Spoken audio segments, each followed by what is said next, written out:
السلام علیکم دوستو، آج انشاءاللہ ہم وضو کے فرائض سیکھیں گے۔ وضو کے فرائض کتنے ہیں اور کون کون سے ہیں؟ تو وضو کے فرائض 4 ہیں اور وہ یہ ہیں۔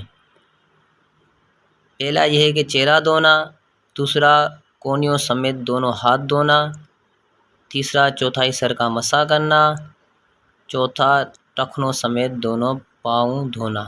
اور دوستو، وضو کرنے سے پہلے کیا پڑھنا چاہیے؟ تو وضو کرنے سے پہلے بسم اللہ الرحمن الرحیم پڑھنا سنت ہے۔ وضو کرنے سے پہلے بسم اللہ پڑھنے کی کیا فضیلت ہے؟ تو وضو کرنے سے پہلے بسم اللہ والحمد للہ پڑھنے سے جب تک وضو باقی رہے گا فرشتے نیکیاں لکھتے رہیں گے۔ اچھا، دوران وضو یا قادر پڑھنے کی کیا فضیلت ہے؟ جو شخص دوران وضو یا قادر پڑھے گا اس کو دشمن اغوا نہیں کر سکیں گے۔